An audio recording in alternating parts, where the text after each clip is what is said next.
Yeah. This is kind of crazy. Innocent gay hairdressers get lumped up with the gangs, and then how long before that guy can get out? Can we figure out how to get him out? Is there any plan in place to alert the authorities that they've made a horrible mistake and correct it?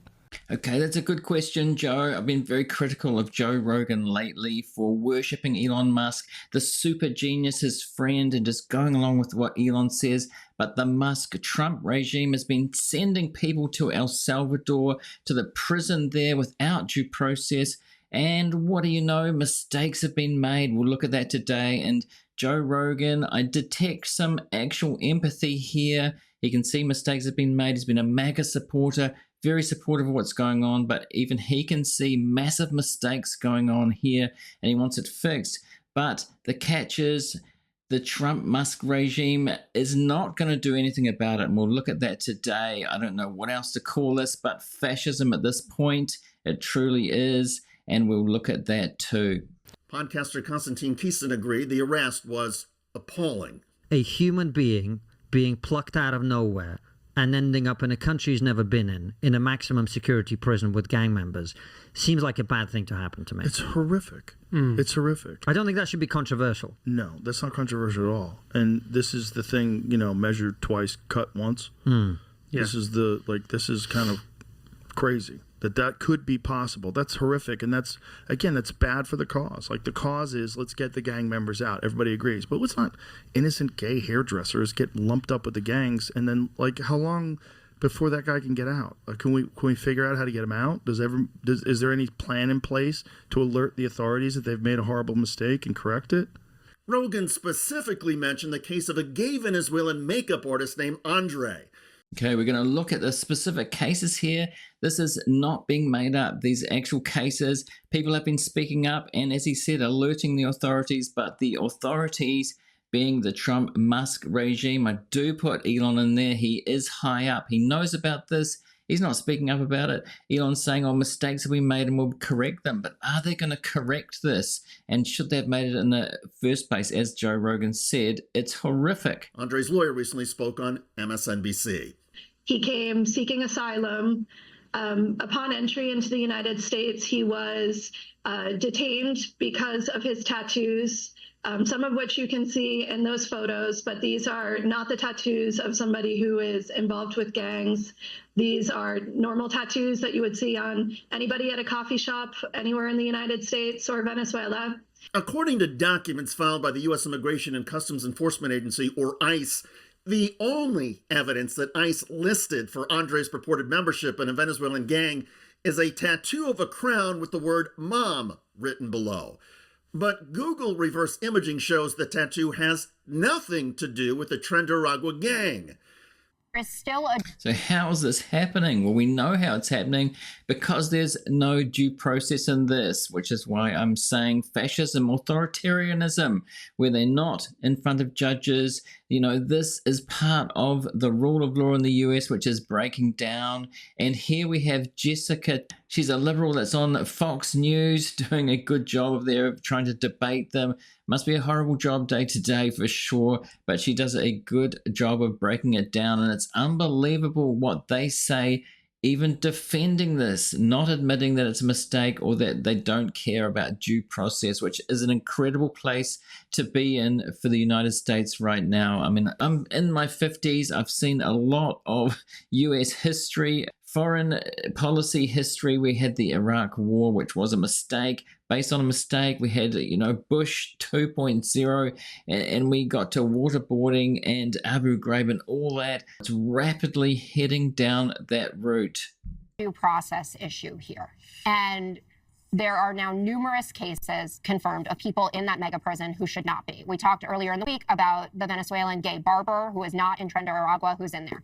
There's a Venezuelan married man with a political asylum claim. He has no tattoos. He was sent because of a paperwork error. And there's another man, a 25-year-old who works as a baker in Dallas, who had an autism awareness tattoo in honor of his 15-year-old brother. He got detained 2 times. The first time he was able to speak to an agent and explain what it was, and he said, "No, you're clear." He was detained again in Dallas. They did not care, and they have sent him there. So hopefully we fix these mistakes. No, but that's and we can not keep okay. going forward There with is the a way to do. You can. It is. Oh, wait a minute. Oh, wait a minute. You You're mean it's okay. not good enough if you fix the mistake? If you fix the mistake, they're not promising to fix this mistake, as we'll see. I don't think, in the case of Do you the think gay we barber have who had enough his, judges had his to do a hair due shaped- process yeah, for every one of them? Well, there aren't that many. Do you hear what she said there? Do we have enough judges to do due process for all of them? Yes, or get more judges, because this is part of the rule of law as I understand it in the US. This is what has to happen, and they're arguing that it doesn't matter. This is the most popular cable news show, I believe, and it's good that Jessica is there arguing against this, because really it is the Trump regime media at this point. They can't defend this. They should not be defending this. We've only sent, what, 250? Jessica, you're showing more sympathy to these illegal alien No, I'm gangbangers not. than you show to I'll American tell you what, citizens that's not when you true. mistakenly let 10 million people We leave. should have the pictures of the victims of these people as real deterrence. So the Victims of the hairdresser? American people, and you Cal, can see it. That is not, if you are in the process, if you're in the asylum process, you are given certain The due process process, rights. oh, yeah. Yes, you went through a legal port of entry, you were supposed to see a judge, and then you get picked up and sent for an autism awareness. Legal or illegal port of entry? Legal. Yeah? Yeah. Really? Yeah. Hey guys, it's Tim Miller from the Okay, here we have one of the specific stories. So mistakes have been made, or the mistake was sending these people without any due process in the first place. Of course, mistakes are going to happen, but are they doing it on purpose? Do they even care? Is there any empathy at this point? Bulwark. We have breaking news just out from The Atlantic. For the first time, the government has admitted that they wrongly sent someone to the El Salvador prison hell, and Okay, so there's numerous stories of this. yet they're going to do nothing to bring that person back. That's right, they've admitted that they sent somebody there that was here legally, that had a temporary protected status because they had fled El Salvador in the past. This person isn't even from Venezuela. They had fled El Salvador as a child. So there we have Joe Rogan's answer. Can we alert the authorities, and can we fix the mistake? They're not going to do it. And we're now here legally under our asylum laws, and they deported him in anyway, even though he had a protected status in this country, a legal status in this country, and they're not going to do anything to try to get him back. And to add insult to injury, he's married to an American citizen, and they have a child who's 5 years old with severe disabilities. This is a fucking horrific story.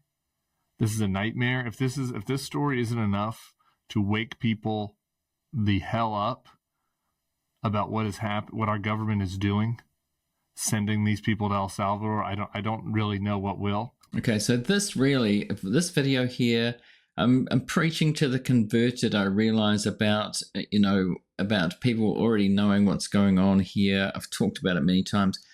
This is for the people who voted MAGA. It's okay to admit that things aren't going right and to self-correct the mistakes, speak out. If we see things like this happening, if we see a tyrannical government starting to evolve, to be silent just because you voted for it is not the right thing to do. That's what we learn from history. Bear down, because it is brutal. The El Salvador man, Kilmar Abrego Garcia, was deported accidentally. I don't know if it really counts as a deportation when we have chained him and shackled him and sent him to an authoritarian prison in another country. Again, is worth noting here, this person is not even Venezuelan. They said that they were sending Tren de Aragua gang members from Venezuela there. This person is not from Venezuela. Obviously, is not Tren de Aragua. Here's a statement from the government. Although ICE was aware of his protection from removal to El Salvador, Abrego Garcia was removed to El Salvador because of an administrative error, the government told the court.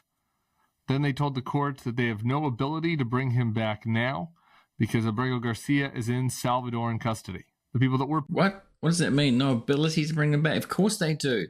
Donald Trump could snap his fingers and have these people back very quickly. What, are they just lost in that system? Of course they can get them back. It's unbelievable to say that they have no ability to get back. It means they don't want to. Paying to hold him. We're paying... Whose custody is he in? I'm pretty sure still our custody, because we're paying $6 million to El Salvador to hold him. So I don't understand how we don't have some jurisdiction here or some ability to bring this person back. Are you telling us Bukele won't send the person back if Donald Trump asks? I find that very hard to imagine. The administration also then says that Trump has primacy in foreign affairs, and his whims on foreign affairs outweigh the interest of Abrego Garcia and his family. That is what they say in a fucking dictatorship. Actually, that is not true. The individual interests of Abrego and his family, who are American citizens, actually do outweigh the whims of the leader in a free country where the president is of, by, and for the people. In a country where people have basic constitutional rights and protections, basic due process protections. That's what it means to live in a liberal democracy, which we still lived in until about two and a half months ago. Exactly. This is why I can't think of another word apart from, or another words, authoritarianism, fascism at this point, because they just are flouting the laws or managing to just ignore judges and send people, deport people. I mean, at this point, if you're Venezuelan American or Venezuelan heritage in the US, how scared would you be to think that you might get picked up? Or so many people, it's going down that road. It's going down that road very quickly. John Favreau of Pod Save America called them out on this. Any comment on this, Mark Rubio? Or how about you, JD Vance, Elon Musk? You just admitted to accidentally sending an innocent father from Maryland to a torture dungeon in El Salvador, and you refused to do anything about it. After being called out, JD Vance actually responded. He says, "My comment is that according to court documents you apparently didn't read, he was a convicted MS-13 gang member with no legal right to be here. My further comment is that it's gross to get fired up about gang members being deported while ignoring the citizens they victimize." John responded, "I read the filings, JD. Did you? This man was never charged or convicted of anything in any country." In 2019, he spent a year in ICE detention based only on his Chicago Bulls hoodie. That's right, wearing a Chicago Bulls hoodie is now justification for you being a gang member. And an informant who claimed he belonged to a gang in a state he's never lived in. This is why JD Vance, a judge under Donald Trump, released him and gave him legal protection from deportation to El Salvador. Legal protection that was promptly ignored as he was deported anyway. Your own Justice Department just admitted in a court doc that this removal was an error and an oversight. But you're also claiming that you have no power to correct this error because apparently you have no sway over the dictator who's getting $6 million from the US taxpayers to keep people in a dictator's foreign gulag. Kyle Cheney. That is just crazy to say they have no power to get these people back. It's clear that they don't want to. JD Vance there, implicated, not seeming to care. I mean, JD Vance, so many things lately that he has lacked empathy on. They're being very arrogant and making mistakes here and covering them up and sending the press secretary out to cover them up. Wait till you see what she says about this propaganda Barbie. And lastly, as all Trump cultists do when cornered on the details. By the way, I'm going to put all of the links to these videos that I'm referencing here so you can watch all of them if you want to in length. These are just some clips from those important news about what is actually going on here. Their sweeping generalizations, they attacked the source. She had a complete meltdown as a reporter dared question the criteria the Trump administration uses to detain who they allege to be gang members. Guide that DHS is using to determine who is an enemy alien, a trendy Iraqi member, and deportable under the Enemy Aliens Act. It has criteria here that require 8 points to be classified as a TDA member. You can get classified by simply having certain symbols in your tattoos and wearing certain streetwear brands. That alone is enough to get someone classified as TDA and sent to El Salvador.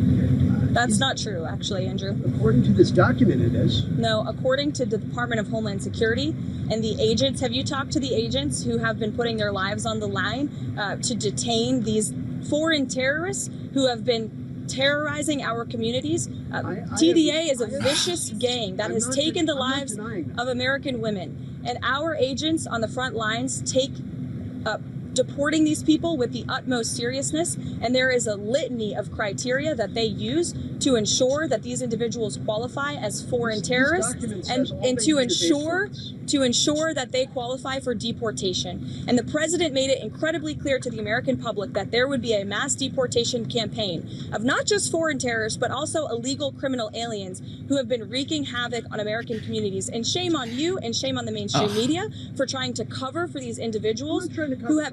This is a vicious gang, Andrew. This is a vicious gang that has taken the lives of American women. The government filed in court, which says all. And you said yourself there are 8 criteria on that document. They need 8 points. And you are questioning the credibility of these agents who are putting their life on the line to protect your life and the life of everybody in this group and everybody across the country. And their credibility should be questioned. They finally have a president who is allowing them to do their jobs, and God bless them for doing it. Very, very defensive, attacking the journalist for doing actually decent journalism there. She's talking about 8 criteria. There's 8 points they have to reach to be deported, which are ridiculous. We're going to see that. Shame on you, reporter, for citing literal DHS federal government documents on the matter. There's no mattresses, there's no sheets. You've got a toilet over here for them to go to the bathroom. This is the actual prison that these people have been sent to. Remember that gay hairdresser, totally innocent. We don't even know about a lot of these people, all of these people, because there's no due process, whether they're guilty of anything or not, and they're being sent here. You've got this basin here that they use to bathe themselves, and then you can see there's a barrel of water that they can drink. Immigration lawyer Aaron Reichlin-Melnick posted that the ACLU obtained ICE's Alien Enemies Act Validation Guide, confirming that all it takes to be sent to rotten prison in El Salvador is 1, having a tattoo that an ICE officer says is a gang tattoo, and we'll get to what they consider gang tattoos in just a second, and 2, displaying logos, symbols, or clothes an officer says are gang signs. We'll also get to what clothing is considered gang affiliated in a second. ICE must first determine that they are Venezuelan over age 14, and then second find 8 points on a scoring guide that they made up. It's 4 points for having alleged gang tattoos and 4 points for displaying logos and symbols. So those 2 allegations make up the 8 points necessary to send someone straight to prison. This checklist is shocking. A person can be declared an alien enemy based only on communications with someone ICE says is a member and nothing more. By far the most terrifying part of this checklist is the association and symbolism section. Many experts say TDA does not use tattoos or gang signs like some other groups, and some of the tattoos ICE claims are TDA tattoos are things that many innocent people have, like roses. What they're saying is that you have to believe us. You have to believe the government, believe the ICE agents, what they say, no due process, that you just have to believe what we say. And when the government's saying that, you just have to believe us. Forget the rule of law. Listen to us. We are in tyrannical territory. And at this point, just before we go, I want to point you towards this video, 20 lessons on tyranny. As I said, the clips for all these videos will be in the description, including this one. We have John Lithgow reading here from Timothy Snyder. I'm not going to play this here, but 20 lessons in tyranny. It's really, I think, important at this time. If you haven't seen this before, when tyranny comes around, the government becomes tyrannical. There will be signs. There will be signs, and these are some of the signs, and also, more importantly, what can be done about it and being ready for it. So what do you think about this? Let me know in the comments. Can you believe what's happening here? Do you agree that this is heading towards fascism? Are we already there? I've been talking about the slide into authoritarianism. This has happened so quickly, and this is how things can happen like this, and it could get a lot worse. Let me know in the comments what you think about this, or is it just overblown? Is it just mistakes and everything here is okay? Especially, I'd like to hear from you if you voted for Trump and you're a MAGA person. I don't know how many people out there watching this are, but let me know. Now up here, I'm going to put a link to a related video if you're watching this on YouTube. It won't be there on Spotify. I like that because you can switch between video and audio as well. On screen, I'm also going to put a subscribe link. Do subscribe if you want to get more of this kind of thing from me in the very near future. I'm doing this every day. And also the join button to join as a member of the channel to support monthly or that super thanks button to support as a one-off. Always appreciated. And thanks for watching this one, and I'll see you in the next one.